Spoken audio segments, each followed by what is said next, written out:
Baiklah, di sini saya perwakilan dari kelompok 2 akan mempresentasikan hasil dari diskusi kelompok kami tentang filsafat dan logika penelitian. Pengertian filsafat dan logika penelitian. Yang pertama yaitu filsafat penelitian.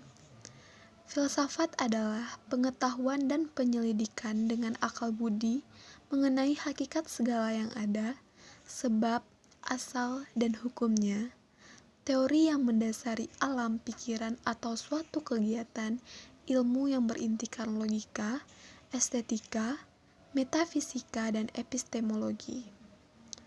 Filsafat penelitian merupakan cara kerja pikiran untuk mengkaji, mencari, menyelidiki, menemukan, dan menghasilkan sesuatu dari hal yang bersifat abstrak menjadi pengetahuan dan ilmu berupa konsep atau teori. Selanjutnya yaitu logika penelitian.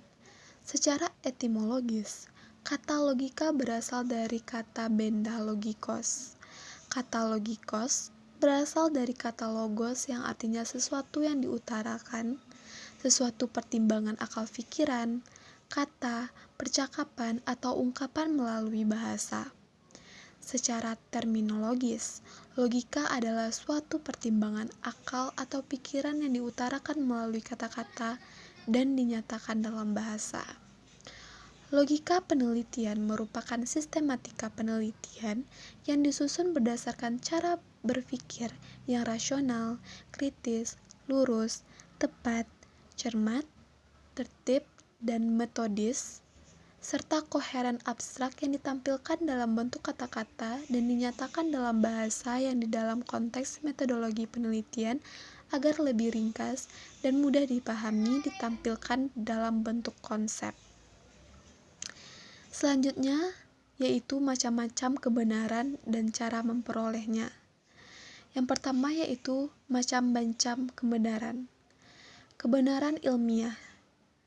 Kebenaran ilmiah merupakan kebenaran yang diperoleh secara mendalam berdasarkan proses penelitian dan penalaran logika ilmiah. Kebenaran ilmiah ini dapat ditemukan dan diuji dengan pendekatan pragmatis, koresponden, dan koheren. Macam-macam dari kebenaran ilmiah juga terbagi atas beberapa. Yang pertama, kebenaran pragmatis, yaitu sesuatu pernyataan yang dianggap benar apabila memiliki kegunaan atau manfaat. Yang kedua yaitu kebenaran koresponden. Sesuatu pernyataan yang dianggap benar apabila materi pengetahuan yang terkandung di dalamnya berhubungan atau memiliki korespondensi dengan objek yang dituju oleh pernyataan tersebut. Selanjutnya yaitu kebenaran koheren. Sesuatu pernyataan yang dianggap benar apabila konsisten dan memiliki koherensi dengan pernyataan sebelumnya yang dianggap benar. Yang kedua yaitu kebenaran non-ilmiah. Kebenaran non-ilmiah merupakan kebenaran yang diperoleh karena faktor-faktor non-ilmiah. Beberapa di antaranya yaitu kebenaran karena kebetulan, di mana kebenaran ini didapat dari kebetulan dan tidak ditemukan secara ilmiah. Selanjutnya yaitu kebenaran akal sehat atau common sense. Common sense yaitu serangkaian konsep yang dipercayai dapat memecahkan masalah secara praktis. Selanjutnya, kebenaran agama dan wahyu. Kebenaran ini adalah kebenaran yang mutlak dan asasi dari Allah dan Rasul-Nya. Selanjutnya, kebenaran intuitif. Kebenaran ini didapat dari proses luar sadar tanpa menggunakan penalaran dan proses berpikir. Selanjutnya, kebenaran karena trial dan error. Kebenaran ini diperoleh karena mengulang-ulang pekerjaan, baik metode, teknik, materi, dan parameter-parameter sampai akhirnya menemukan sesuatu. Selanjutnya yaitu kebenaran spekulasi. Kebenaran spekulasi adalah kebenaran karena adanya pertimbangan meskipun kurang dipikirkan secara matang. Selanjutnya, kebenaran karena kewibawaan. Kebenaran yang diterima karena pengaruh kewibawaan seseorang atau kehormatan seseorang. Selanjutnya, kebenaran filsafat. Kebenaran filsafat merupakan kebenaran yang diperoleh dengan cara merenungkan atau memikirkan sesuatu sedalam-dalamnya dan seluas-luasnya, baik sesuatu itu ada atau mungkin ada. Macam-macam dari kebenaran filsafat juga terbagi atas yang pertama realisme, yaitu mempercayai sesuatu yang ada di dalam dirinya sendiri dan sesuatu yang pada hakikatnya tidak terpengaruh oleh seseorang. Yang kedua yaitu naturalisme, sesuatu yang bersifat alami memiliki makna, yaitu bukti berlakunya hukum alam dan menjadi kodratnya sendiri. Selanjutnya yaitu positivisme, yaitu menolak segala sesuatu yang di luar fakta dan menerima sesuatu yang dapat ditangkap oleh panca indera. Selanjutnya yaitu materialisme dialektik, yaitu orientasi berpikir adalah materi, karena materi merupakan satu-satunya hal yang nyata, yang terdalam dan berada di atas kekuatannya sendiri. Selanjutnya ada idealisme. Idealisme menjelaskan semua objek dalam alam dan pengalaman sebagai pernyataan pikiran. Yang terakhir, pragmatisme. Hidup manusia adalah perjuangan hidup terus-menerus yang syarat dengan konsekuensi praktis. Dengan adanya macam-macam kebenaran, akan ada bagaimana cara kita memperoleh kebenaran tersebut melalui yang pertama, pendekatan unscientific. Unscientific yaitu cara memperoleh kebenaran tanpa melalui penelitian ilmiah sebelum menggunakan pendekatan scientific research. Pendekatan unscientific digunakan dalam waktu yang cukup lama. Pada pendekatan unscientific, orang mulai mencari jawaban dorongan ingin tahu dengan yang pertama secara kebetulan, yang kedua secara trial dan error, serta yang ketiga melalui otoritas atau kewibawaan.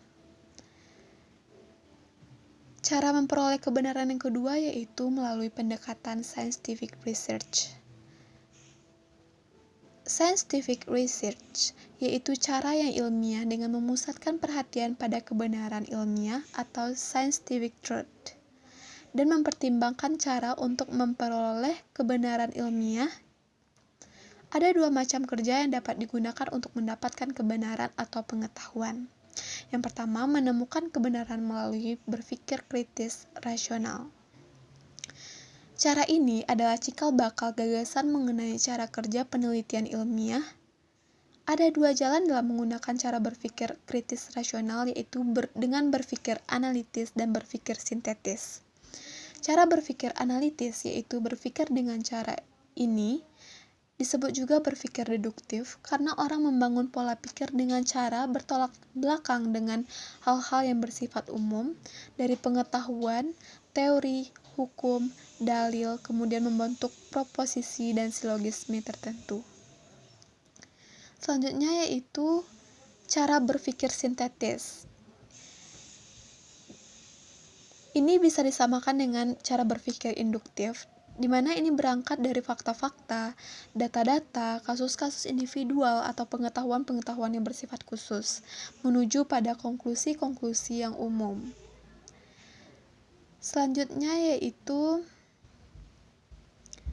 menemukan kebenaran melalui penelitian ilmiah. Ketidakpuasan yang muncul dari cara-cara sebelumnya mendorong munculnya berpikir refleksi atau reflective thinking dari perpaduan cara berpikir deduktif dan dengan cara berpikir induktif. Langkah-langkah berpikir refleksi menurut John Dewey adalah dengan adanya kebutuhan, menetapkan masalah, menyusun hipotesis, merekam data untuk pembuktian, membuat kesimpulan yang diyakini kebenarannya, dan memformulasikan kesimpulan secara umum. Materi selanjutnya yaitu penelitian ilmiah. Pengertian penelitian ilmiah. Penelitian ilmiah adalah rangkaian pengamatan yang sambung menyambung, berakumulasi, dan melahirkan teori-teori yang mampu menjelaskan dan meramalkan fenomena-fenomena. Penelitian ilmiah sering diasosiasikan dengan metode ilmiah sebagai tata cara sistematis yang digunakan untuk melakukan penelitian. Secara umum, penelitian ilmiah adalah suatu sarana pokok dalam pengembangan ilmu pengetahuan maupun teknologi. Hal ini disebabkan karena penelitian ditujukan untuk mengungkapkan kebenaran secara sistematis, metodologis, dan konsisten. Tujuan dari penelitian ilmiah yaitu untuk mendapatkan pengetahuan yang benar. Jadi, penelitian ilmiah menuntut dilakukannya cara-cara tertentu dengan penuntutan tertentu agar tercapai pengetahuan yang benar. Tujuan umum dilakukan penelitian yaitu yang pertama, penelitian eksploratif, yang bertujuan untuk menemukan ilmu pengetahuan baru dalam bidang tertentu, seperti suatu penelitian telah menghasilkan kriteria kepemimpinan 9 efektif dan manajemen berbasis sekolah. Yang kedua yaitu penelitian verifikatif, di mana penelitian ini dilaksanakan dengan tujuan untuk menguji kebenaran dari suatu ilmu pengetahuan yang telah ada. Contohnya seperti penelitian yang dilakukan untuk membuktikan adanya pengaruh kecerdasan emosional terhadap gaya kepemimpinan. Yang ketiga yaitu penelitian pengembangan. Tujuan dari penelitian ini dilaksanakan untuk mengembangkan sesuatu ilmu pengetahuan yang telah ada. Contohnya yaitu penelitian tentang implementasi metode inquiry dalam pembelajaran IPS yang sebelumnya telah digunakan dalam pembelajaran IPA. Ciri-ciri dari penelitian ilmiah sendiri yaitu mempunyai tujuan atau purposiveness, yaitu penelitian ilmiah selalu mempunyai tujuan yang jelas. Yang kedua yaitu teliti atau rigor. Rigor diartikan sebagai hati-hati, teliti, cermat, dan memperhatikan kadar ketepatan atau kepastian exactitude. Yang ketiga yaitu dapat diuji atau testability. Ilmiah harus mengandung pengujian hipotesis. Hipotesis tersebut dikembangkan untuk menguji apakah data empirik atau kondisi nyata mendukung kaitan-kaitan atau hubungan-hubungan yang dihipotesiskan. Yang keempat yaitu dapat diteliti ulang atau replicability. Penelitian ilmiah harus dapat menunjukkan bahwa hasil yang diperoleh dapat ditelaah ulang menggunakan data atau situasi yang berbeda. Yang kelima yaitu akurat dan meyakinkan, atau precision dan confidence, yaitu penelitian sosial atau manajemen umumnya menarik kesimpulan dari sejumlah sampel yang mewakili populasi.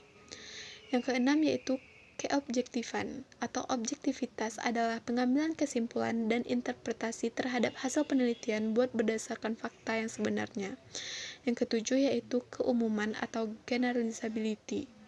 Keumuman adalah sifat sebuah hasil penelitian yang dapat diaplikasikan kepada waktu dan tempat yang berbeda dengan ketika penelitian tersebut dilakukan. Yang kedelapan yaitu ringkas atau parsimoni. Parsimoni adalah sifat keringkasan, yaitu ketika kondisi sebuah fenomena atau masalah yang kompleks dijelaskan dan dipecahkan melalui gambaran yang sederhana. Hal ini biasa terlihat dari kerangka berpikir atau model penelitian.